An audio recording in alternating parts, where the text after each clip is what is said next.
اور انہوں نے ایک دوسرے کی طرف دیکھا۔ نازیہ نے ان کی طرف دھیان نہیں دیا اور کار برآمدے کے سامنے لے جا کر روک دی۔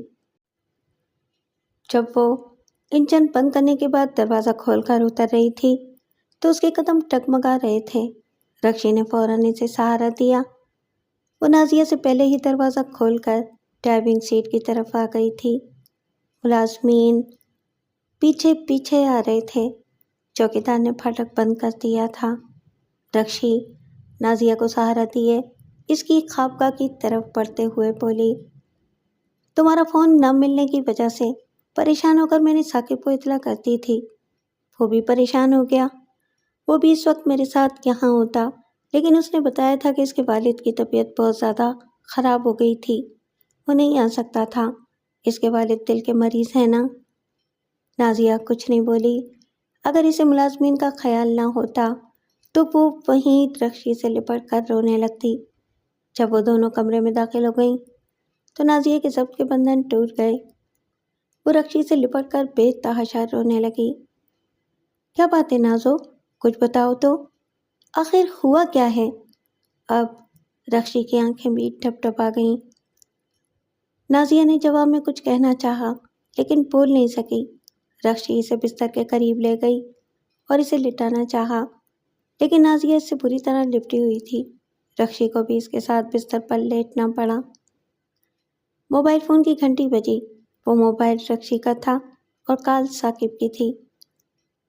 ہاں ثاقب، کال ریسیو کرتے وقت رکشی کی آواز پھرائی ہوئی سی تھی۔ کچھ معلوم ہوا؟ ثاقب نے فوراً پوچھا۔ ابھی میں نے پھر اس سے رابطے کی کوشش کی تھی۔ اب اس کا فون بند تو نہیں ہے لیکن مسلسل انگیج مل رہا ہے۔ وہ بولتا ہی چلا گیا، ڈیڈی کی طبیعت زیادہ خراب ہو گئی ہے، میں انہیں اسپتال لے جا رہا ہوں، ابھی راستے ہی میں ہوں۔ وہ یقیناً ذہنی طور سے اتنا منتشر تھا کہ اپنی بات کا جواب لینے سے پہلے ہی اس نے اپنے والد کے بارے میں بتانا شروع کر دیا تھا۔ اس ذہنی انتشار کے باعث اس نے یہ بھی محسوس نہیں کیا ہوگا کہ رکشی کی آواز بھرائی ہوئی تھی۔ سب ٹھیک ہے ثاقب؟ رکشی نے اپنی آواز قابو میں کرنے کی کوشش کی۔ وہ نہیں چاہتی تھی کہ ثاقب کو مزید پریشان کرے۔ وہ اپنے والد کی وجہ سے پہلے ہی پریشان ہوگا۔ کیا سب ٹھیک ہے؟ ثاقب نے جلدی سے پوچھا۔ نازیہ آ گئی ہے، کوئی پریشانی کی بات نہیں ہے۔ رکشی نے کوشش کی تھی کہ ثاقب سے بات کرتے وقت اپنا سر نازیہ سے دور رکھے تاکہ ثاقب اس کی آواز کے ساتھ ساتھ نازیہ کی ہچکیوں اور سسکیوں کی آواز نہ سن لے۔ ثاقب نے پوچھا، تو اب اس کا موبائل فون کیوں انگیج مل رہا ہے؟ وہ کسی سے بات کر رہی ہے۔ رکشی کو جھوٹ بولنا پڑا۔ ویسے ہی اس کی سمجھ میں نہیں آ سکا تھا کہ اب نازیہ کا موبائل انگیج کیوں تھا۔ شکر ہے کہ وہ ٹھیک ہے، ثاقب نے کہا۔ تم ابھی اسی کے پاس ہو؟ ہاں۔ چلو اب ادھر سے کچھ اطمینان تو ہوا مجھے۔ اب میں اسپتال پہنچنے کے بعد ڈیڈی کی حالت سنبھل جانے پر فون کروں گا۔ اس نے رکشی کے کچھ بولنے کا انتظار نہیں کیا اور رابطہ منقطع کر دیا۔ رکشی نے فون کرنے کے بعد نازیہ سے پوچھا، تمہارا موبائل کہاں ہے؟ نازیہ نے کوئی جواب نہیں دیا، بس روتی رہی۔ اب اچانک رکشی کو خیال آیا کہ جب وہ نازیہ سے فون پر بات کر رہی تھی تو بعد میں رابطہ تو منقطع نہیں ہوا تھا، لیکن اس نے کار کے انجن کی آواز سنی تھی۔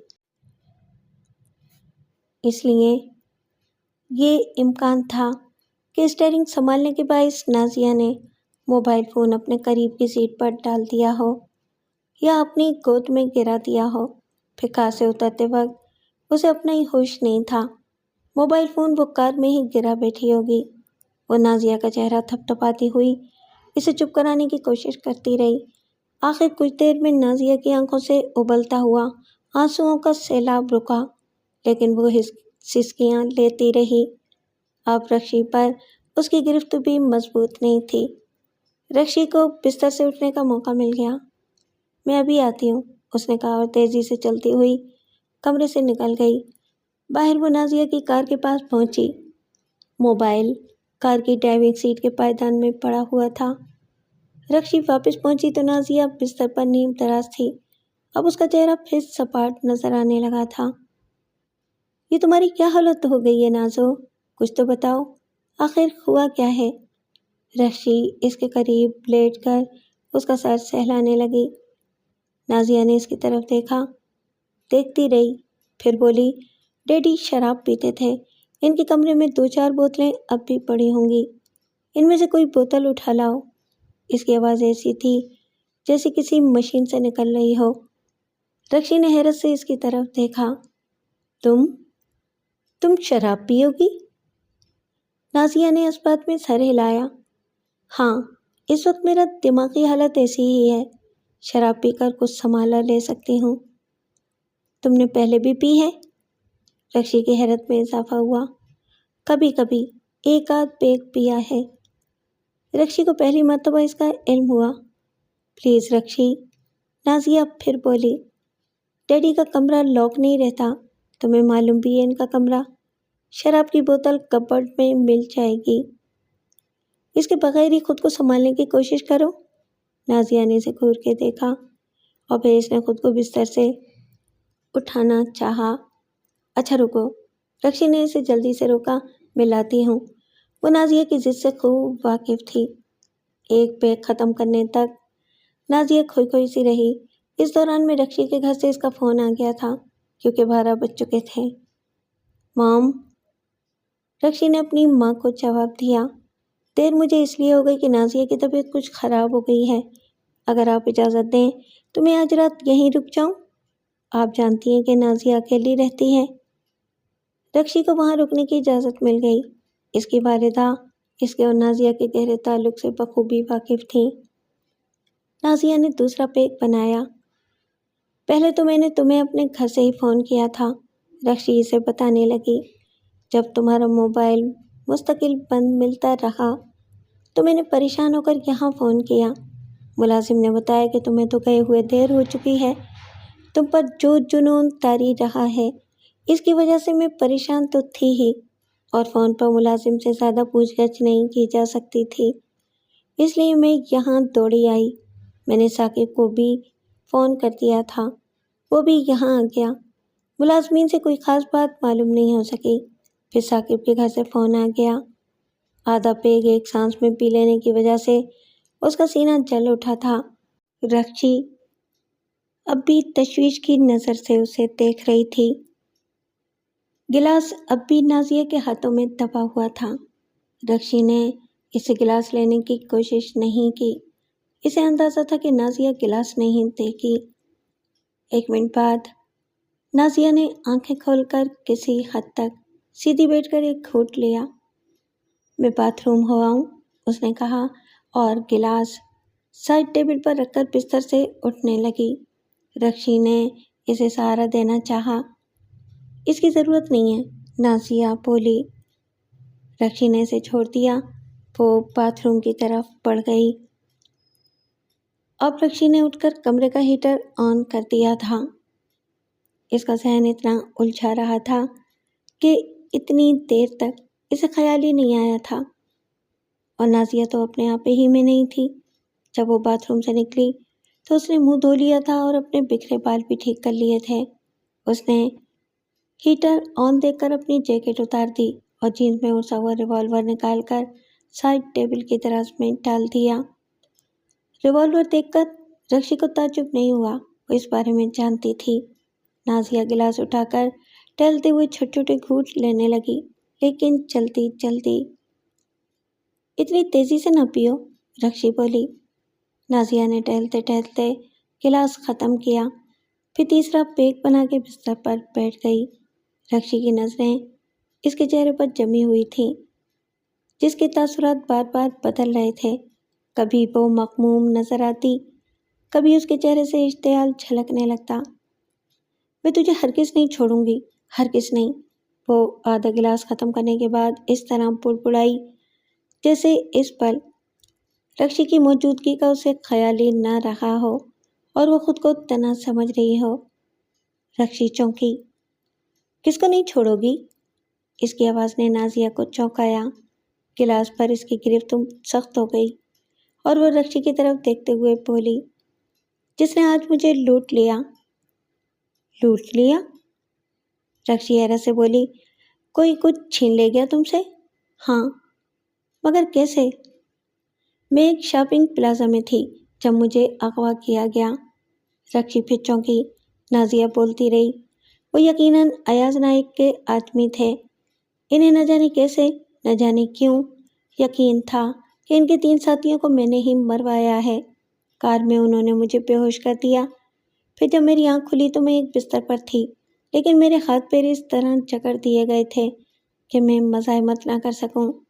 اس کمرے میں صرف ایک شخص تھا جس نے اپنا چہرہ نقاب میں چھپا رکھا تھا۔ اس نے مجھے لوٹا اور میں رونے دھونے کے سوا کچھ بھی نہیں کر سکی۔ رکشی کا چہرہ سفید پڑ گیا۔ تمہارا مطلب یعنی؟ وہ ہکلا گئی۔ ہاں، نازیہ نے کہا، وہی مطلب ہے جو تم سمجھی ہو۔ میں نے تمہیں سب کچھ بتا دیا، لیکن میری ذلت کی یہ کہانی ثاقب کو نہ سنانا۔ رکشی کی آنکھوں میں آنسو آ گئے۔ نازیہ پاگلوں کی طرح ہنسی۔ لٹی تو میں ہوں، تم کیوں رونے لگی؟ رکشی جو پہلے ہی سے بستر پر بیٹھی ہوئی تھی، اپنے آنسوؤں پر قابو پانے کی کوشش کرنے لگی اور اس نے اپنا سر نازیہ کی گود میں ڈال دیا۔ اسی کے بارے میں کہا تھا نا میں نے؟ نازیہ کھوئی کھوئی سے انداز میں بولی۔ میں اسے چھوڑوں گی نہیں، خواہ مجھے کچھ بھی کرنا پڑے۔ میں اپنی جان پر کھیل جاؤں گی۔ اپنی زندگی سے اب مجھے کوئی دلچسپی نہیں۔ یہ میری سمجھ میں نہیں آ سکا ہے کہ اس نے مجھے لوٹنے کے بعد زندہ کیوں چھوڑ دیا۔ قدرت نے ہی اس کے دل میں یہ بات ڈالی ہوگی تاکہ اسے تڑپا تڑپا کر مارنے کا موقع مل جائے مجھے۔ رکشی نے اس کی گود سے سر اٹھایا۔ اس نے اپنی آنکھیں خشک کی اور بھرائی ہوئی آواز میں بولی، تمہیں یاد ہے میں نے تم سے کہا تھا کہ ان جیسے خطرناک لوگوں سے ٹکراؤ گی تو مزید ذلت بھی اٹھانا پڑ سکتی ہے؟ ہاں۔ نازیہ نے ٹھنڈی سانس لے کر ایک بڑا گھونٹ لیا اور پھر بولی، تم نے ٹھیک کہا تھا، عورت واقعی ایک کمزور مخلوق ہے، لیکن ایک اور بات بھی طے ہے، عورت کو جب غصہ آ جائے تو وہ زہریلی ناگن بھی بن جاتی ہے جس کا ڈھسا پانی نہیں مانگتا۔ تم خود کو کسی اور مصیبت میں ڈال لو گی، رکشی نے کپ کپاتی ہوئی سی آواز میں کہا۔ اب ہمارے ملک میں M.A بہت بڑی چیز ہوتا ہے۔ نازیہ نے کوئی جواب دیے بغیر گلاس خالی کیا اور مزید پیک بنانے لگی۔ اب بس کرو پلیز، رکشی بول پڑی، تمہاری زبان میں لکنت آ گئی ہے۔ تم ٹھیک کہہ رہی ہو، نازیہ نے آنکھیں پھاڑنے کے انداز میں رکشی کی طرف دیکھتے ہوئے کہا، لیکن پینے دو مجھے، اس کے بغیر نیند نہیں آئے گی آج۔ مجھے سکون کی ضرورت ہے رکشی، میں سونا چاہتی ہوں۔ رکشی نے اپنا سر تھام لیا۔ نازیہ چوتھا گلاس بنانے لگی۔ چوتھا پیک پیتے ہوئے وہ بستر پر نیم دراز ہو گئی۔ غالباً اسے خود بھی احساس ہو گیا تھا کہ وہ توازن قائم رکھنے میں دشواری محسوس کر رہی تھی۔ رکشی اب خاموشی سے اس کی طرف دیکھتی رہی۔ غالباً اسے اندازہ ہو گیا تھا کہ اب وہ کچھ کہے گی بھی تو نازیہ کی سمجھ میں نہیں آئے گا۔ عورت، نازیہ بڑبڑائی، کیوں ہے عورت اس دنیا میں؟ اس کا دماغ اب ہواؤں میں اڑ رہا تھا۔ یہ تو مردوں کی دنیا ہے، وہ بڑبڑاتی رہی، درندوں کی دنیا۔ عورت تو ہرنی ہے، کیوں ہے وہ درندوں کے اس جنگل میں؟ نشے نے اسے اسی کی یہ بات بھلا دی تھی کہ عورت زہریلی ناگن بھی بن سکتی ہے۔ لیکن میں ہرنی نہیں ہوں، نازیہ کو جیسے یاد آیا، میں تو ناگن بنوں گی، زہریلی ناگن۔ پھر اس کی آنکھیں بند ہو گئیں، گلاس اس کے ہاتھ سے چھوٹ گیا، جو شراب اس میں باقی تھی بستر پر بہہ گئی اور گلاس لڑک کر بستر سے نیچے جا گرا۔ جب وہ بیدار ہوئی تو دن خاصا چڑھ چکا تھا۔ اس نے اپنے سر میں شدید درد محسوس کیا۔ اپنی پیشانی رگڑتے ہوئے اس نے دیکھا کہ رکشی اس کے برابر میں لیٹی ہوئی تھی۔ تم گئی نہیں رکشی؟ نہیں، رکشی نے سنجیدگی سے کہا، ابھی ممی کا فون پھر آیا تھا، میں نے ان سے کہہ دیا تھا کہ تھوڑی دیر بعد آ جاؤں گی۔ میں چاہتی تھی کہ تم جاگ جاؤ، تم نشے میں نہ ہو تو میں ایک بار پھر تمہیں سمجھانے کی کوشش کروں۔ سوئی نہیں تم؟ سو گئی تھی، ممی نے فون کیا تبھی جاگی تھی۔ تم اس کی آواز سے بھی نہیں جاگ سکی تھی؟ نازیہ چند لمحے اس کی طرف دیکھتی رہی، پھر اٹھتے ہوئے بولی، میں نہا لوں، سر میں بہت درد ہو گیا ہے۔ وہ باتھ روم میں چلی گئی۔ رکشی نے ناشتہ اس کے ساتھ ہی کیا۔ اسے ثاقب کے والد کی طبیعت کے بارے میں بھی بتایا کہ اب ان کی طبیعت سنبھل گئی ہے۔ نازیہ جب باتھ روم میں تھی تو ثاقب کا فون آیا تھا۔ ناشتے کے دوران میں رکشی صرف وہی سب کو سمجھاتی رہی جو پہلے بھی سمجھا چکی تھی۔ نازیہ نے اس موقع پر جواب میں کچھ نہیں کہا، بس سنتی رہی۔ اس کی مسلسل خاموشی سے رکشی کے چہرے پر مایوسی پھیل گئی۔ اس کا دل نہیں چاہ رہا تھا کہ نازیہ کو تنہا چھوڑے، لیکن رات بھر گھر سے غائب رہنے کے بعد اب اس کا جانا ضروری تھا۔ نازیہ اسے چھوڑنے کے لیے باہر تک گئی جہاں نازیہ کی کار کھڑی تھی۔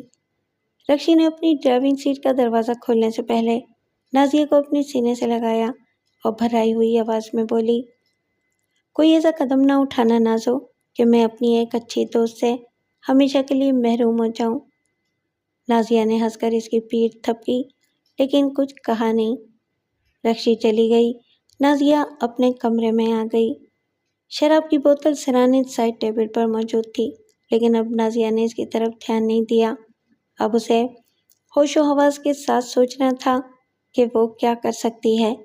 غسل کرنے اور ناشتہ کرنے کے بعد اس کے سر کا درد ختم ہو گیا تھا۔ گزشتہ رات اس کے ساتھ جو کچھ ہو گیا تھا، اس کے صدمے سے وہ باہر آ چکی تھی۔ اب اس کے رگوں پہ میں صرف انتقام کی لہریں دوڑ رہی تھیں۔ رکشی کے سمجھانے بجھانے کا اس نے کوئی اثر نہیں لیا تھا۔ وہ ہر صورت میں ایاز نائک سے انتقام لینا چاہتی تھی۔ سوچتے سوچتے اس کے دماغ میں پھر عامر کا نام ابھرا، جس کے بارے میں اسے معلوم ہو چکا تھا کہ وہ بہت غلط راستوں پر نکل گیا تھا۔ ایک مرتبہ نازیہ اس کا نام اپنے ذہن سے جھٹک چکی تھی، لیکن اب حالات دوسرے تھے۔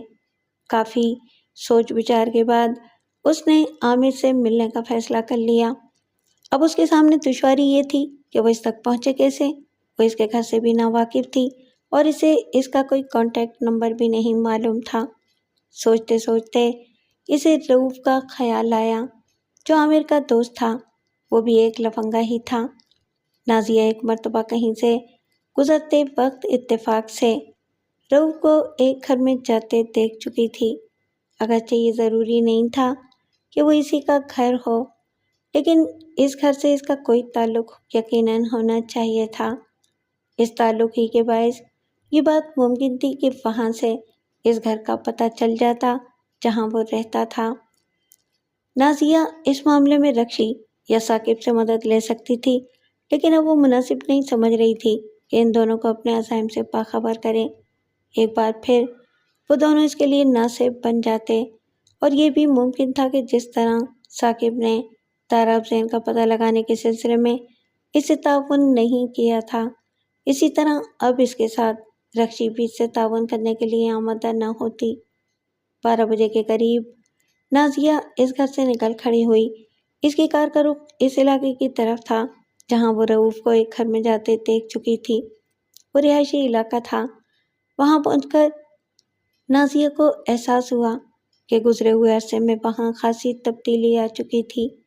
غالباً کچھ لوگوں نے اپنے گھر تلوا کر دوبارہ تعمیر کروا لیے تھے، یا صرف بیرونی حصوں میں تبدیلیاں کی تھیں۔ گھروں کی منزلوں میں بھی اضافہ نظر آ رہا تھا۔ کیونکہ وہ ایک کشادہ راستہ تھا، اس لیے نازیہ کو یہ یقین بہرحال تھا کہ انہی گلیوں میں کہیں وہ گھر ہونا چاہیے جس کی اسے تلاش تھی۔ ان میں سے بعض گھروں پر نمبر پلیٹ اور نیم پلیٹ موجود تھی اور بعض پر نہیں تھی۔ پھر بھی نازیہ نے کار کی رفتار کم کر کے وہ نیم پلیٹ دیکھی جو تھیں۔ اس عمل سے بھی وہ کسی حتمی نتیجے تک نہیں پہنچ سکی، اور یہ اسے مناسب نہیں معلوم ہوا کہ وہ مختلف گھروں کی کال بیل بجائے اور لوگوں سے رؤوف کے بارے میں پوچھے۔ اسی سڑک پر ایک بہت بڑا ڈپارٹمنٹل ٹائپ کا ایک جنرل اسٹور تھا۔ نازیہ نے اپنی کار وہاں روکی اور اتر کر اس میں داخل ہوئی۔ اس کا خیال تھا کہ اس قسم کے اسٹور کو آس پاس رہنے والے بیشتر لوگوں کے بارے میں کچھ نہ کچھ معلوم ہوتا ہے۔ نازیہ نے بلا ضرورت کچھ چیزیں خریدیں اور پھر ادائیگی کے کاؤنٹر پر جا کر بل دینے کے بعد بولی، محترم، مجھے یہاں ایک صاحب سے ملنا ہے، لیکن کئی سال بعد آئی ہوں، اس لیے گھر بھول گئی ہوں۔ شاید آپ کو علم ہو، یہاں کوئی رؤوف صاحب رہتے ہیں؟ رؤوف صاحب؟ وہ جو انجینئر ہیں؟ تو پہلے میں یہاں آئی تھی تو وہ انجینئر نہیں تھے، اب شاید ہو گئے ہوں۔ تو پھر آپ کو رؤوف انجینئر صاحب ہی کے گھر کی تلاش ہوگی۔ میں اس نام کے صرف 2 افراد کو جانتا ہوں، دوسرے رؤوف صاحب تو 50 سال سے زیادہ کے ہوں گے۔ رؤوف انجینئر صاحب ابھی 6 ماہ پہلے انجینئر بنے ہیں۔ تعلیم مکمل کرنے کے بعد وہ کچھ دن تو بیکار ہی رہے تھے۔ اگر اسٹور سے باہر نکل کر بائیں جانب جائیں تو 11 مکان چھوڑ کر 12واں گھر انہی کا ہے۔ چاکلیٹی رنگ کی دیواروں کا اس رو میں وہی ایک گھر ہے۔ شاید آپ کو انہی رؤوف صاحب کی تلاش ہو۔ بہت بہت شکریہ، میں دیکھ لیتی ہوں۔ نازیہ اسٹور سے نکل آئی اور اسٹور والے کے بتائے ہوئے مکان کے سامنے جا کر رکی۔ اس نے کال بیل کا بٹن دبایا اور ادھر ادھر نظریں دوڑاتے ہوئے سوچنے لگی، یہی مکان ہونا چاہیے۔ اب اس مکان میں تبدیلی یہ آئی تھی کہ پہلے اس کی صرف 1 منزل تھی، لیکن اب وہ 3 منزلہ تھا۔ اب یہ بات بہرحال طے تھی کہ یہاں رؤوف کسی سے ملنے نہیں آیا تھا، بلکہ رہتا ہی یہاں تھا۔ کال بیل کے جواب میں جو عورت دروازہ کھول کر باہر آئی وہ وضاحت سے ملازمہ معلوم ہوتی تھی۔ رؤوف صاحب سے ملنا ہے مجھے، نازیہ نے اس سے کہا۔ وہ تو جی ابھی گھر پر نہیں ہیں، دفتر گئے ہوئے ہیں۔ کب آتے ہیں؟ 5-6 بجے تک آئیں گے۔ اچھا، نازیہ نے کچھ سوچا، پھر اپنے بیگ سے چھوٹی سی نوٹ بک نکالتے ہوئے بولی، میں تمہیں اپنا نمبر دے جاتی ہوں، یہ دے دینا انہیں، وہ مجھے فون کر لیں۔ ملازمہ نے سر ہلانے پر اتفاق کیا۔ نازیہ نے نوٹ بک کا ایک ورق پھاڑ کر اپنا موبائل نمبر لکھا، اپنا نام دانستہ نہیں لکھا۔ اسے یقین تھا کہ نام نہ ہونے کے باوجود رؤوف متجسس ہو کر اسے فون ضرور کرے گا۔ ملازمہ کو وہ نمبر دے کر مڑی اور اپنی کار میں جا بیٹھی۔ اب اسے اور کوئی کام نہیں تھا، اس لیے اپنے گھر کی طرف روانہ ہو گئی۔ 1:30 بج چکا تھا جب وہ گھر پہنچی۔ رؤوف اور اس کے بعد عامر سے ملنے کا خیال اسے ہیجان میں مبتلا کر چکا تھا۔ کچھ دیر آرام کرنے کے بعد وہ کھانا کھانے کے لیے بیٹھی اور ابھی اس نے چند ہی لقمے لیے تھے کہ اس کے موبائل کی گھنٹی بجنے لگی۔ اس نے اسکرین پر ایک اجنبی نمبر دیکھا۔ کون ہو سکتا ہے؟ اس کے دماغ میں سوال ابھرا۔ اس کے خیال کے مطابق رؤوف کا فون تو 5 بجے کے بعد آنا چاہیے تھا۔ بہرحال اس نے کال ریسیو کی۔ ہیلو، آپ کون بول رہی ہیں؟ دوسری طرف سے مردانہ آواز آئی۔ میں اپنے دفتر سے بول رہا ہوں، ابھی میرے گھر سے فون آیا تھا کہ کوئی خاتون مجھ سے ملنے کے لیے گھر پہنچی تھی۔ میں گھر پر نہیں تھا، اس لیے وہ اپنا کانٹیکٹ نمبر چھوڑ گئی تھی۔ نازیہ کے ہاتھ میں دبا ہوا نوالا چھوٹ کر پلیٹ میں گر گیا۔ اب کسی شبے کی گنجائش ہی نہیں تھی کہ کال کرنے والا رؤوف تھا۔ میں نے اسی نمبر پر فون کیا ہے، رؤوف کی آواز آئی۔ کیا آپ بھی میرے گھر پہنچی تھی؟ یقیناً، نازیہ نے فوراً جواب دیا۔ میرا نام نازیہ ہے۔ نازیہ؟ رؤوف کے لہجے میں الجھن تھی۔ بریگیڈیئر فیاض احمد کی بیٹی۔ اوہ، اس مرتبہ چونک کر کہا گیا۔ اوفو، اتنے سال بعد تمہیں میرا خیال کیسے آ گیا؟ سچی بات تو یہ ہے رؤوف کہ مجھے عامر سے ملنا ہے، لیکن مجھے نہ تو اس کا گھر معلوم ہے اور نہ اس کا کانٹیکٹ نمبر ہے میرے پاس۔ تمہارا گھر تو مجھے اتفاق سے معلوم تھا، اس لیے پہنچ گئی۔ واہ، رؤوف دھیرے سے ہنسا۔ تعجب ہے کہ تم عامر سے ملنا چاہتی ہو؟ دراصل یہ رؤوف کے سامنے کی بات تھی جب نازیہ نے عامر کے منہ پر تھپڑ مارا تھا۔ میں سمجھ سکتی ہوں کہ تمہیں تعجب کیوں ہو رہا ہے، نازیہ نے سنجیدگی سے کہا۔ حقیقت یہ ہے، رؤوف کے ماضی میں جو کچھ ہوا وہ میری غلطی تھی، مجھے وہ نازیبہ حرکت نہیں کرنا چاہیے تھی۔ میں اس سلسلے میں عامر سے معافی مانگنا چاہتی ہوں۔ کیا تم مجھے اس کا پتہ یا نمبر دے سکتے ہو؟ دوسری طرف چند لمحے خاموشی رہی۔ ہیلو، ہیلو، نازیہ بےتابی سے بول پڑی۔ میں سوچنے لگا تھا کہ اچھا خیر، میں ایسا کرتا ہوں کہ تمہارا نمبر اسے دے دیتا ہوں، وہ تم سے خود بات کر لے گا۔ ایسا کر لو، میں تمہاری شکر گزار رہوں گی۔ میں اسے معافی مانگنا چاہتی ہوں۔ میرا نمبر دیتے وقت اسے یہ بھی بتا دینا کہ اس کی ناراضگی ختم ہو جائے۔ اچھا، میں اسے ابھی فون کرتا ہوں۔ دوسری طرف سے رابطہ منقطع کر دیا گیا۔ اس بات چیت سے نازیہ اتنی بے چین ہوئی کہ کھانا بھی ٹھیک سے نہیں کھا سکی۔ اسے گمان تھا کہ رؤف سے اس کے بارے میں معلوم ہوتے ہی عامر اسے فون کرے گا۔ وہ اس کی کال کے لیے بے چین ہو کر ڈرائنگ روم سے اپنے کمرے میں آ گئی اور ٹہلنے لگی۔ 15 منٹ بعد اس کے موبائل کی گھنٹی بجی۔ اسکرین پر اسے ایک اجنبی نمبر دکھائی دیا۔ اس نے فوراً کال ریسیو کی۔ عامر بول رہا تھا، ہیلو ہیلو، میں بہت بے چینی سے تمہاری کال کا انتظار کر رہی تھی۔ مجھے تعجب ہوا، اتنے عرصے بعد تمہیں خیال آیا ہے کہ تم نے میرے ساتھ زیادتی کی تھی، اس لیے تمہیں مجھ سے معافی مانگنی چاہیے۔ رؤف نے مجھے یہی بتایا ہے۔ ٹھیک بتایا ہے، میں واقعی بہت پشیمان ہوں۔ میں چاہتی ہوں کہ تم جلد سے جلد مجھ سے ملو اور تمام گلے شکوے دور کر لیے جائیں۔ جلد سے جلد سے تمہاری کیا مراد ہے؟ مطلب یہ کہ اگر ممکن ہو تو ابھی۔ اتنی جلدی تو ممکن نہیں، میں اس وقت شہر سے باہر ہوں، رات کو واپس آؤں گا۔ آخر اتنی جلدی بھی کیا ہے؟ پشیمانی کا اظہار تو تم نے کر ہی دیا ہے، اس کے بعد اب مجھے بھی تم سے کوئی شکایت نہیں۔ وہ تو ٹھیک ہے عامر، لیکن میں تم سے ملنا چاہتی ہوں۔ کیوں؟ عامر تیسرے سے ہنسا۔ میرا خیال ہے کہ میں تمہیں سچی بات بتا دوں، اور سچ یہ ہے کہ مجھے ایک کام آ پڑا ہے جو تم ہی کر سکتے ہو یا کسی سے کروا سکتے ہو۔ اس کام ہی کی وجہ سے مجھے تم کی یاد آئے اور مجھے خیال آیا کہ کبھی کسی سے اپنا تعلق خراب نہیں کرنا چاہیے۔ انسان کو کسی وقت بھی کسی کی ضرورت پڑ سکتی ہے۔ ممکن ہے تم یہ سوچو کہ مجھے اپنے کام کی وجہ سے تمہاری ضرورت ہے، لیکن بات صرف اتنی ہے کہ اس کام کی وجہ سے تم یاد آئے اور میں نے سچ مچ پشیمانی محسوس کی۔ میں نے واقعی غلطی کی تھی۔ کام کیا ہے؟ عامر سنجیدہ ہو گیا۔ فون پر وہ باتیں نہ کی جائیں تو بہتر ہے۔ کچھ اشارہ تو دو۔ دراصل ایک امکان یہ بھی ہے کہ شاید میں آج رات کو بھی نہ آ سکوں، کل کسی وقت آؤں، لیکن اگر تمہارے کام کی اہمیت معلوم ہو جائے تو میں آج ہی آنے کی کوشش کروں گا۔ اور کوشش کیا کروں گا؟ یقینی طور پر آ جاؤں گا۔ اچھا، نازیہ سوچتے ہوئے بولی، دراصل مجھے اس کا علم تو شروع ہی میں تھا کہ تم کن راستوں پر چل پڑے ہو۔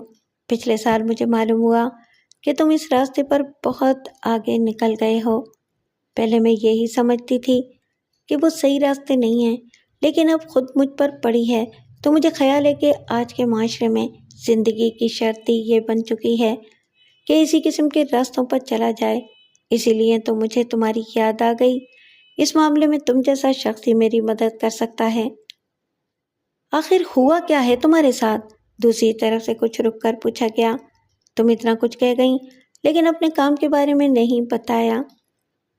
ایک سر پر آوردہ شخص نے میرے ساتھ زیادتی کی ہے۔ نازیہ کو ملاقات سے پہلے ہی مجبوراً صاف صاف بات کرنا پڑی۔ میں اس شخص سے اس زیادتی کا بدلہ لینا چاہتی ہوں، لیکن میں ایک لڑکی ہونے کی وجہ سے اس کے خلاف کچھ نہیں کر سکتی۔ صرف تم ہی میری مدد کر سکتے ہو۔ زیادتی کیا کی ہے اس شخص نے، اور وہ ہے کون؟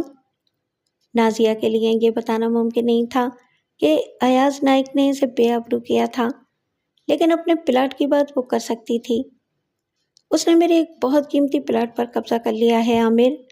جعل سازی سے وہ اپنے نام کروا لیا ہے۔ ایسی بات ہے تو تم اس کے خلاف قانونی چارہ جوئی بھی کر سکتی ہو۔ وہ ان لوگوں میں سے ہے جو قانون کو اپنی جیب میں ڈالے پھرتے ہیں۔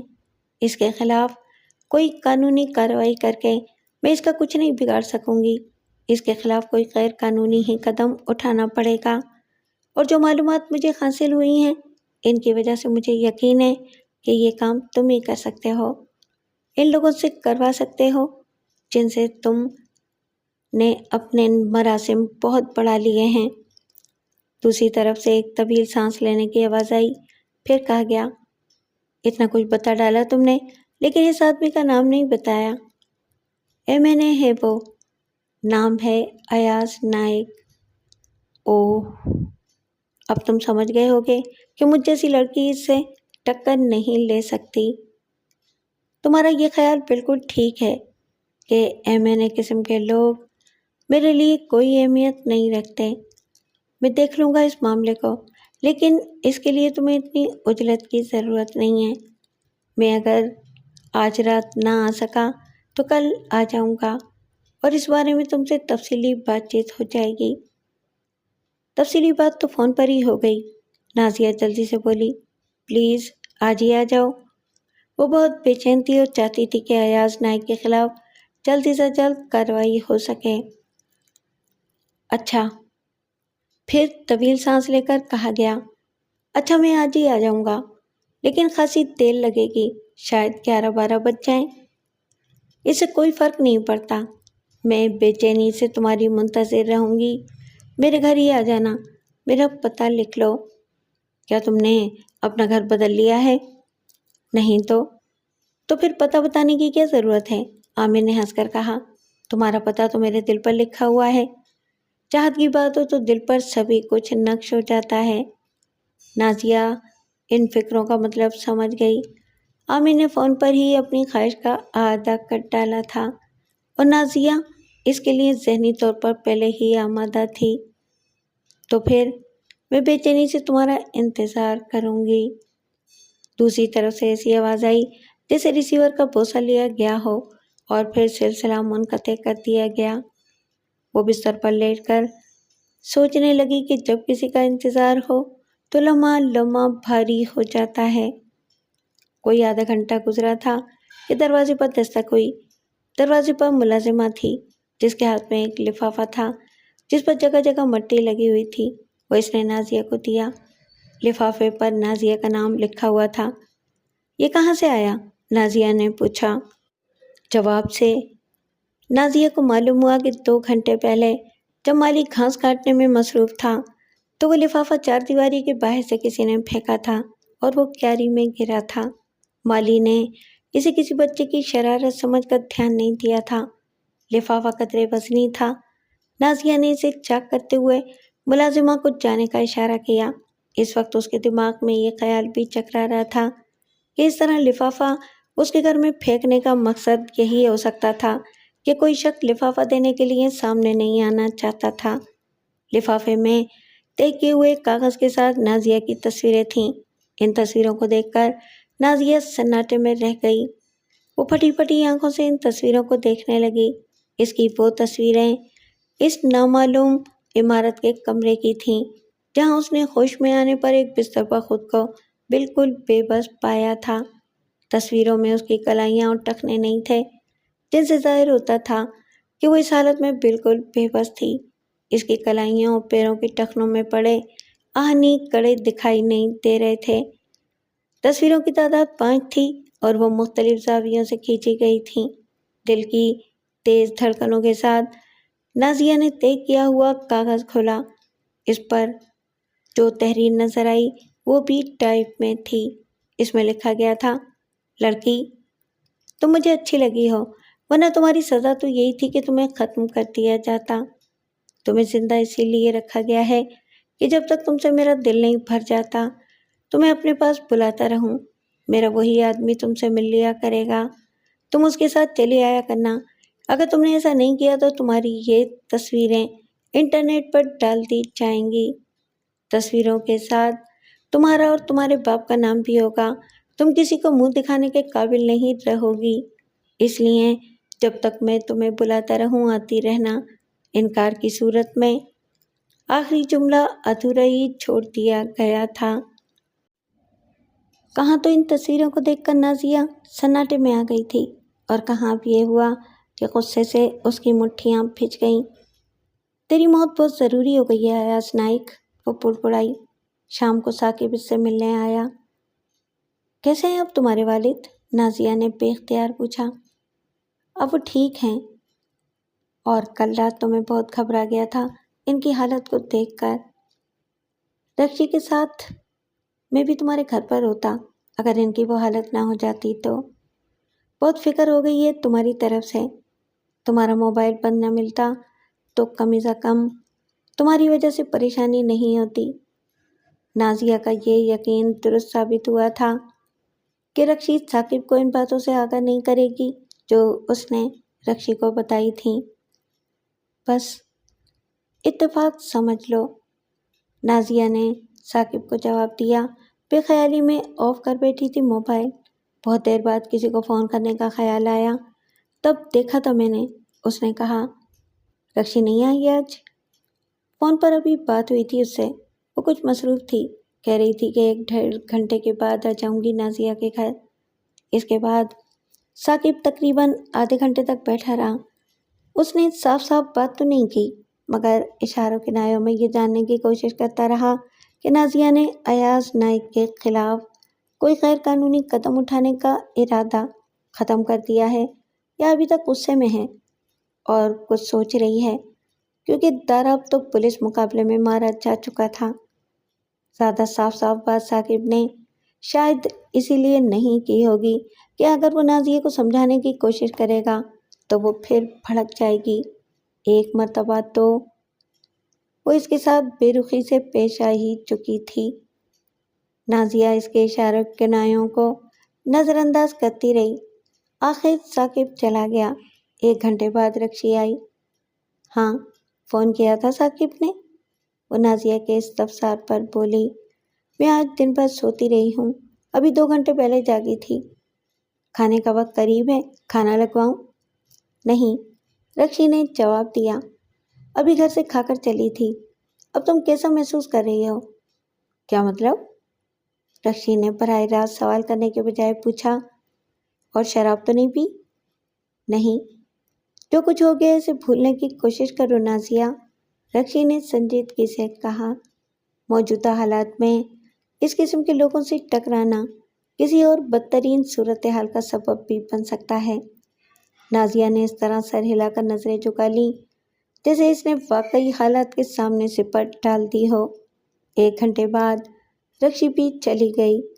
اسی دوران میں نازیہ نے کھانا کھا لیا تھا۔ 1 گھنٹے بعد رکشی بھی چلی گئی۔ اسی دوران میں نازیہ نے کھانا کھا لیا تھا۔ رکشی کھانے میں تو اس کے ساتھ شریک نہیں ہوئی تھی، لیکن نازیہ کے کھانے کے بعد اس کے ساتھ چائے پی لی تھی۔ اس کے جانے کے بعد نازیہ کو پھر اس کے علاوہ کوئی کام نہیں تھا کہ عامر کا انتظار کرے۔ وہ ان تصویروں کے بارے میں سوچنے لگی۔ رات کو کھینچی گئی تصویریں اتنی جلدی ڈیولپ ہو کر آ گئی تھیں کہ وہ صبح ہونے کے بعد 11 بجے ہی اس کے گھر پہنچا دی گئی تھیں۔ ایک M.N.A کے لیے یہ کوئی مشکل کام نہیں تھا۔ نازیہ انتظار کرتی رہی۔ وہ سوچ رہی تھی کہ عامر اتنا بڑا کام کر بھی سکے گا یا نہیں۔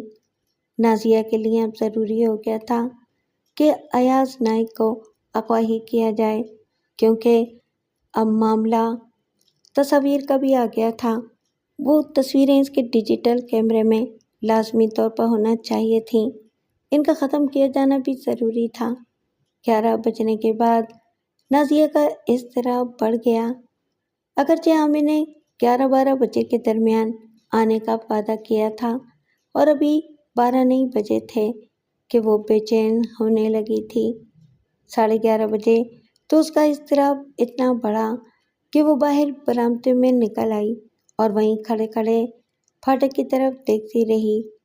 11:45 بجے اس کی بے چینی اتنی بڑھ گئی کہ اس نے عامر سے رابطہ کرنے کے لیے اپنا موبائل نکالا۔ اسی وقت موبائل کی گھنٹی بجی اور وہ کال عامر کی تھی۔ نازیہ نے موبائل آن کرتے ہوئے کان سے لگایا اور بے تابی سے بول پڑی، کہاں رہ گئے عامر؟ دوسری طرف سے ہلکی سی ہنسی سنائی دی، پھر کہا گیا، بہت ہی بے چین ہو؟ خیر، میں بس پہنچنے ہی والا ہوں۔ نازیہ نے سکون کی سانس لی۔ عامر کی آواز آتی رہی، ویسے میں ابھی خود بھی تمہیں فون کرنے والا تھا۔ میں چاہتا ہوں کہ جب میری کار وہاں پہنچے تو مجھے پھاٹک کھلا ہوا ملے، مجھے پھاٹک پر رکنا نہ پڑے۔ میں نہیں چاہتا کہ کوئی میری کار وہاں کھڑی دیکھ لے۔ خیر، پھاٹک تو میں کھلوا دوں گی، لیکن اگر کوئی تمہاری کار وہاں کھڑی دیکھ لے گا تو اس سے تمہارے لیے کیا فرق پڑے گا؟ یہ میں آ کر ہی بتاؤں گا۔ تم 5 منٹ بعد گیٹ کھلوا دینا۔ میرا خیال ہے کہ میں اب تمہارے گھر سے اتنی ہی دور رہ گیا ہوں کہ 5 منٹ میں پہنچ جاؤں گا، یا شاید 6-7 منٹ لگ جائیں، اس سے زیادہ فرق نہیں پڑے گا۔ ٹھیک ہے، تمہیں پھاٹک کھلا ہوا ملے گا، نازیہ نے جواب دیتے ہوئے اپنی گھڑی پر نظر ڈالی۔ دوسری طرف سے رابطہ منقطع کر دیا گیا۔ نازیہ برآمدے میں ٹہلتی رہی اور بار بار گھڑی پر نظر ڈالتی رہی، پھر برآمدے سے اتر کر پھاٹک کی طرف بڑھی۔ اس نے چوکیدار کو آواز بھی دی تھی۔ نازیہ کے حکم پر پھاٹک کھول دیا گیا۔ ایک کار آنے والی ہے، وہ چوکیدار سے بولی۔ پھاٹک اب اس وقت تک بند نہیں کرنا جب تک کہ وہ اندر نہ آ جائے۔ اچھا بیوی جی، چوکیدار نے کہا۔ نازیہ برآمدے میں چلی گئی اور وہیں کھڑے کھڑے پھاٹک کی طرف دیکھتی رہی۔ پھر بمشکل 1 منٹ گزرا تھا کہ ایک شاندار کار پھاٹک سے اندر آتی دکھائی دی۔ کار کے اندر تاریکی تھی، اس لیے نازیہ عامر کو اس وقت دیکھ سکی جب کار اس کے سامنے آ کر رکی۔ عامر نے ہیڈ لائٹس بجھاتے ہوئے انجن بھی بند کیا اور پھر کار سے اتر کر مسکراتا ہوا برآمدے کی طرف آیا۔ وہ سوٹ میں ملبوس تھا۔ ہیلو، نازیہ نے اس کا استقبال کیا۔ یقین نہیں آ رہا ہے کہ اتنے عرصے بعد تم سے ملاقات ہو رہی ہے، عامر نے خوشگوار لہجے میں کہا، اور دعوت بھی مجھے اس لڑکی نے دی ہے جس نے… پلیز عامر، نازیہ نے اس کی بات کاٹی، اب شرمندہ تو نہ کرو، میں معافی مانگ چکی ہوں، اب تمہیں وہ سب کچھ بھول جانا چاہیے۔ چلو سوری کر لیتا ہوں، عامر ہنسا۔ نازیہ اسے اندر لائی اور دانشور ڈرائنگ روم میں بٹھانے کے بجائے اپنے کمرے میں لے گئی۔ بیٹھو، کیا پیو گے؟ عامر نے مسکراتے ہوئے ماحول کا جائزہ لیا۔ میرا خیال تھا کہ تم مجھے ڈرائنگ روم میں بٹھاؤ گی، مناسب نہیں تھا کہ وہاں بیٹھ کر ڈرنک کی جائے۔ ڈرنک؟ عامر چونکا۔ ہاں کیوں؟ مجھے یقین ہے کہ تم پیتے ہوگے۔ تم ٹھیک کہہ رہی ہو، میں پیتا ہوں، لیکن تم… میرا خیال تھا کہ تم نہیں پیتی ہوگی۔ کبھی کبھی ایک آدھ لے لیتی ہوں، نازیہ نے جواب دیتے ہوئے بوتل نکالی۔ تم کوئی اور برانڈ تو پسند نہیں کرتے؟ سبھی اچھی شرابیں میرا پسندیدہ برانڈ ہیں۔ نازیہ نے بوتل تپائی پر رکھنے کے بعد گلاس اور جگ فلاسک بھی نکال کر رکھا، پھر عامر کے سامنے بیٹھ کر گلاس میں پیک بنانے لگی۔ تمہارے ساتھ مسئلہ کیا ہو گیا ہے نازیہ؟ سبھی کچھ تو فون پر پوچھ چکے ہو تم۔ تمہارا پلاٹ کہاں ہے؟ جب نازیہ نے اپنے پلاٹ کے بارے میں بتایا تو عامر چونک گیا۔ وہی پلاٹ تو نہیں جہاں 4 آدمیوں کو فائرنگ کر کے ہلاک کیا گیا تھا؟ وہی۔ نازیہ نے پیک بنا کر عامر کی طرف بڑھا دیا، پھر بولی، شروع کرو۔ عامر نے گلاس ہولڈر سے لگایا۔ نازیہ عامر کے چہرے پر الجھن کا تاثر دیکھ رہی تھی۔ انہیں مارا کس نے؟ عامر نے ایک گھونٹ لے کر گلاس تپائی پر رکھ دیا۔ پولیس تو مجھ پر ہی شبہ کرنے لگی تھی، کیونکہ ان لوگوں سے میرا جھگڑا ہو چکا تھا جو پولیس کے علم میں آ گیا تھا۔ جھگڑا؟ مجھے اس معاملے کی ہر بات بتاؤ نازیہ، اس کے بعد ہی میں تم سے صاف صاف پوچھوں گا کہ تمہیں مجھ سے کیا کچھ توقع ہے۔ نازیہ نے ان آدمیوں سے اپنے جھگڑے سے لے کر اس وقت تک کی کہانی بیان کر ڈالی جب پولیس اس کے گھر آئی تھی، اور اپنی گلو خلاصی کے لیے اس نے کرنل ذوالفقار کا سہارا لیا تھا۔ نازیہ نے اس کے گلاس میں شراب ڈالتے ہوئے کہا، میں نہیں جانتی کہ ان لوگوں کی کس سے دشمنی تھی اور کس نے انہیں مارا۔ ہو سکتا ہے کہ بات سرے سے دشمنی کی نہ ہو، آج کل لوگوں کو بلا وجہ بھی گولیاں ماری جا رہی ہیں۔ عامر نے اس بات میں سر ہلایا اور پھر پوچھا، فون پر تم سے جو باتیں ہوئی تھیں ان سے مجھے صحیح طور پر اندازہ نہیں ہو سکا کہ تم چاہتی کیا ہو۔ سیدھی سی بات تو یہ ہے کہ تمہیں اپنا پلاٹ واپس ملنا چاہیے، لیکن تم نے اس سے انتقام لینے کی بات کی تھی۔ پلاٹ کی واپسی تو اس طرح ممکن ہے کہ اسے کسی طرح اغوا کر لیا جائے اور تاوان کی رقم اس پلاٹ سے 2-3 گنا زیادہ ہو۔ اس طرح تم ویسا ہی پلاٹ خرید سکتی ہو، اس سے جو زیادہ رقم ملے گی اسے تمہارا انتقام سمجھا جا سکتا ہے۔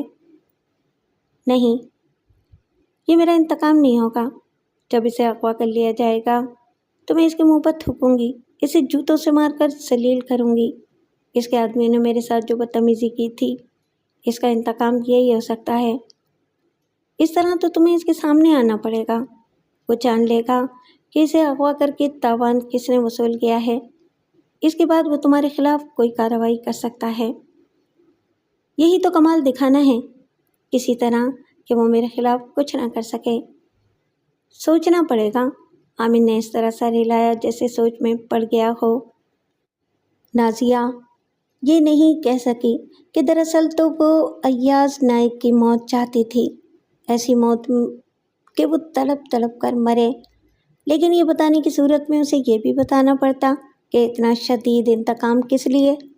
اور نازیہ یہ بات اپنی زبان پر نہیں لا سکتی تھی کہ ایاز نائک نے اسے بے آبرو کیا تھا۔ تم یہ کام کر سکتے ہو یا نہیں؟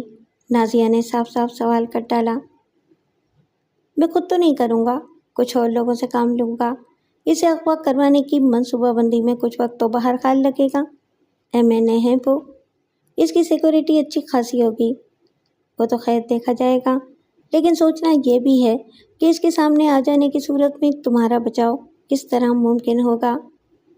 چلو تم اس بارے میں زیادہ نہ سوچو، بس انتقام لینے کے بعد میں ہر قسم کی صورتحال کا سامنا کرنے کے لیے تیار ہوں۔ نہیں سویٹی، میں تمہیں اس کے رحم و کرم پر تو نہیں چھوڑ سکتا، عامر نے حویسناک نظروں سے دیکھتے ہوئے کہا اور اٹھ کر اس کے برابر میں آ بیٹھا۔ بڑے صوفے پر اتنی گنجائش تھی۔ تم مجھے بہت پسند ہو، یہ تم جانتی ہو۔ اب اس نے اپنا ایک ہاتھ بھی نازیہ کے گلے میں ڈال دیا۔ نازیہ جانتی تھی کہ یہ سب تو ہوگا۔ وہ عامر کی طرف دیکھتی ہوئی اس طرح مسکرائی جیسے سپردگی کے لیے تیار ہو۔ عامر دوسرا پیگ بھی 2/3 ختم کر چکا تھا، باقی وہ ایک ہی سانس میں پی گیا۔ تمہارے ہاتھ سے آج 2 آتشات جیسی کیفیت پیدا ہو گئی ہے جانے من، عامر زیادہ بے تکلف ہوا۔ نازیہ ہنس کر آگے جھکی اور اس کے لیے تیسرا پیگ بنانے لگی۔ تمہارا گلاس تو ابھی آدھا ہی ہوا ہے، عامر بولا۔ میں نے تمہیں بتایا تھا نا، بس 1 آدھ پیگ لیتی ہوں۔ آج ہم دونوں کی دوستی کا آغاز ہوا ہے، اس خوشی میں تمہیں زیادہ پینی چاہیے۔ میں آدھا پیگ اور لے لوں گی، نازیہ نے کہا اور تیسرا گلاس عامر کو دیتے ہوئے اپنا گلاس اٹھا کر بھی 1 گھونٹ لیا۔ یہ بتاؤ کہ میرا کام کب تک ہو جائے گا؟ 2 دن میں بھی ہو سکتا ہے اور 4-5 دن بھی لگ سکتے ہیں۔ موقع محض سب کچھ دیکھنا پڑے گا۔ تم اپنے ذہن میں 1 ہفتہ رکھو۔ میں انتقام کی آگ میں جل رہی ہوں، 1 ہفتے تک جلتی رہوں اس آگ میں؟ تیسرا پیگ عامر نے ایک سانس میں آدھا کر دیا اور پھر گلاس تپائی پر رکھ کر نازیہ کو اپنی جانب گھسیٹا۔ میں تمہیں کہہ تو رہا ہوں کہ میں جلد سے جلد اسے ختم کر دوں گا، اور ہاں میں روزانہ رات کو اسی وقت آتا بھی رہوں گا۔ نازیہ نے خود کو ڈھیلا چھوڑتے ہوئے آنکھیں بند کر لیں اور ہونٹوں پر مسکراہٹ سجا لی۔ اس وقت وہ اپنے دل میں کہہ رہی تھی، یہ رشوت تمہیں بس اسی وقت تک ملے گی عامر جب تک میرا انتقام پورا نہیں ہو جاتا۔ عامر نے کہا تھا کہ وہ 1 ہفتے تک نازیہ کے یہاں آتا رہے گا، لہٰذا وہ دوسری رات بھی آیا۔ نازیہ نے اس رات بھی اس کا پرجوش استقبال کیا۔ اس نے برآمدے میں اس کا استقبال کیا تھا اور پھر سیدھی اپنی خوابگاہ میں لے گئی تھی۔ تم بہت ہی اچھے ہو عامر، نازیہ نے والہانہ انداز میں کہا۔ عامر نے صوفے پر بیٹھتے ہوئے تپائی پر نظر ڈالی اور کہا، آج تم نے پہلے ہی سے سارا انتظام کر لیا ہے؟ تپائی پر گزشتہ رات کی بوتل کے ساتھ ایک بھری ہوئی نئی بوتل بھی تھی۔ نازیہ بیٹھ کر نئی بوتل کھولنے لگی۔ عامر نے اس کے گھٹنے پر ہاتھ رکھ دیا۔ وہ دونوں قریب قریب ہی بیٹھے تھے۔ میرے کام کا کیا رہا؟ نازیہ نے پیگ بناتے ہوئے پوچھا۔ آج سے ایاز نائک پر نظر رکھنی شروع کر دی ہے۔ اس کے معمولات کا علم ہونے کے بعد ہی کوئی منصوبہ بنایا جا سکتا ہے، لیکن اب تم اس سلسلے میں اپنا دماغ نہ تھکاؤ، سب کچھ مجھ پر ہی چھوڑے رکھو۔ نازیہ خاموشی سے بیٹھی رہی۔ تم بھی اسی میں سے پیو نا، عامر نے نئی بوتل کی طرف اشارہ کیا۔ میں نے سوچا تھا کہ یہ آج ختم ہو جائے، خیر تم کہتے ہو تو میں بھی یہی لے لیتی ہوں۔ نازیہ نے اپنے لیے پیگ بنایا اور دل ہی دل میں بولی، تمہیں مجھ پر شک کیوں ہو گیا ہے؟ تم شبہ کر رہے ہو کہ میں نے نئی بوتل میں کچھ ملا نہ دیا ہو؟ خیر، تمہارا شک کسی وجہ سے بھی ہو غلط نہیں، لیکن میں نے بوتل میں کچھ نہیں ملایا۔ جو کچھ ہے وہ اس گلاس میں ہے جو میں نے تمہیں دیا ہے۔ نازیہ کا دماغ گزشتہ رات ہی گھوم گیا تھا۔ وہ سوچ بھی نہیں سکتی تھی کہ عامر ہی ایاز نائک ہوگا۔ ایاز نائک کے جسم پر اس نے 6 نشانات دیکھے تھے جو عامر کے جسم پر بھی تھے۔ اس سوال نے اسے پوری طرح چکرائے رکھا تھا کہ عامر کا نام ایاز نائک کیسے ہو گیا۔ نازیہ گزشتہ رات ہی اس کے خلاف کچھ کر بیٹھتی، لیکن اس کے لیے کچھ تیاری کی ضرورت تھی۔ نازیہ پہلے اسے بے ہوش کرنا چاہتی تھی، اور وہ کسی فلم کا کردار تو تھی نہیں جس کے پاس بے ہوش کرنے کی دوا تو کچا زہر تک پہلے ہی سے موجود ہوتا ہے۔ یہ اطمینان اسے تھا کہ عامر یا ایاز نائک دوسری رات بھی اس کے پاس ضرور آئے گا، اس لیے اس نے رخصت کرتے وقت بھی اپنے چہرے پر ایسے تاثرات نہیں آنے دیے جو اس پر منکشف ہونے والے راز کا اظہار کر دیتے۔ باقی رات کا حصہ اس نے سوچ بچار میں گزارا تھا۔ وہ سوچتی رہی تھی کہ بے ہوش کر دینے یا گہری نیند سلا دینے والی کوئی چیز اسے کسی بھی میڈیکل اسٹور سے نہیں مل سکتی تھی۔ صبح ناشتے کے بعد اسے خیال آیا کہ بعض بے ضرر دواؤں کی آمیزش سے زہر بھی بن سکتا ہے۔ اس نے ناشتے کے بعد انٹرنیٹ سنبھال لیا۔ سرچنگ کے معاملے میں زیادہ ماہر نہ ہونے اور ذہنی انتشار کے باعث اسے کمپیوٹر پر 2 گھنٹے صرف کرنے پڑ گئے، لیکن وہ ایسی کچھ لکوڈ دواؤں کے نام معلوم کرنے میں کامیاب ہو گئی جن کی آمیزش کے بعد اس لکوڈ کے 2-3 ہی قطرے کسی شخص کو خاصی دیر کے لیے گہری نیند سلا سکتے تھے۔ وہ دوائیں کسی بھی میڈیکل اسٹور سے بآسانی مل سکتی تھیں۔ نازیہ نے یہ احتیاط برتی تھی کہ وہ دوائیں مختلف میڈیکل اسٹور سے خریدی تھیں۔ اس لکوڈ کے 4 قطرے اس نے اس گلاس میں ڈال دیے تھے جس میں اس نے عامر یا ایاز نائک کے لیے پیک بنایا تھا۔ یہ وہ گزشتہ رات ہی دیکھ چکی تھی کہ عامر پہلا پیک تیزی سے ختم کرتا تھا۔ ایک بڑا گھونٹ لینے کے بعد وہ بولا، دراصل دوسرے پیک میں دونوں شرابیں ملا کر پیوں گا۔ موقع اچھا مل رہا ہے نا؟ وہ ہنسا۔ کہا ہے نا کسی شاعر نے کہ نشہ بڑھتا ہے شرابیں جو شرابوں میں ملیں۔ اس بات سے نازیہ کو اطمینان ہوا کہ عامر کو اس پر شک نہیں ہوا تھا، بلکہ وہ دونوں شرابیں ملا کر پینا چاہتا تھا، لیکن اس کی نوبت ہی نہیں آئی۔ آدھا گلاس ختم کرتے کرتے اس کے پپوٹے بوجھل ہونے لگے۔ یہ کیسی شراب ہے نازیہ؟ اس کی آواز بھرائی ہوئی تھی۔ مجھے تو نیند۔ اس کا جملہ پورا نہیں ہو سکا۔ اس کے ہاتھ سے گلاس فرش پر گرا اور وہ خود نازیہ پر ڈھیر ہو گیا۔ نازیہ حقارت اور غصے سے اس کی طرف دیکھتی ہوئی صوفے سے اٹھ گئی۔ عامر صوفے پر ڈھیر ہو گیا۔ پھر جب اس کی آنکھ کھلی تو اسے اندازہ نہیں تھا کہ وہ کب تک ہوش و خواص سے بیگانہ رہا تھا۔ اس نے خود کو نازیہ کے بستر پر چت پڑا ہوا دیکھا۔ اس وقت اس کے جسم پر صرف پتلون تھی، اوپری جسم برہنہ تھا۔ اس کے ہاتھ پیر مضبوط ریشم کی ڈوریوں سے بندھے ہوئے تھے۔ اس کے سامنے نازیہ کھڑی حقارت آمیز مسکراہٹ کے ساتھ اس کی طرف دیکھ رہی تھی۔ یہ کیا ہے نازیہ؟ وہ ہکلانے کے سے انداز میں بولا۔ یہ وہی ہے ایاز نائک جو تم نے میرے ساتھ کیا تھا، نازیہ نے جواب دیا۔ بس اتنا فرق ہے کہ آہنی زنجیروں کے بجائے ریشمی ڈوری ہے، لیکن ان کی گرفت بھی اتنی مضبوط ہے کہ تم نجات حاصل نہیں کر سکتے۔ میرے منہ سے ایاز نائک سن کر تم چونک گئے ہو، بالکل اسی طرح جیسے کل رات میں بھی چونکی تھی۔ عامر پھٹی پھٹی آنکھوں سے اس کی طرف دیکھنے لگا۔ نازیہ بولتی رہی، ایک خاص چیز کے چند قطرے میں نے تمہارے گلاس میں ڈال دیے تھے جنہوں نے تمہیں 2 گھنٹے تک گہری نیند سلائے رکھا۔ میں کل رات ہی یہ اس وقت کر گزرتی جب تم نے جانے سے پہلے ایک پیگ اور پیا تھا۔ اس طرح؟ عامر پھٹی پھٹی سی آواز میں بولا۔ تم چاہتی کیا ہو؟ جب تم جان چکی ہو کہ میں M.A ہوں تو تمہیں یہ اندازہ بھی لگا لینا چاہیے کہ تمہیں یہ سب کچھ مہنگا پڑ سکتا ہے۔ بہت مہنگا سودا تو تم نے کیا تھا عامر، جب تم نے مجھے بے آبرو کیا تھا، نازیہ مشتعل سے لہجے میں بولی۔ آج مجھے وہ سب حساب بے باک کرنا ہے۔ سب سے پہلے تو میں یہ جاننا چاہتی ہوں کہ تم ایاز نائک کیسے بن گئے؟ عامر اسے گھورتا رہا۔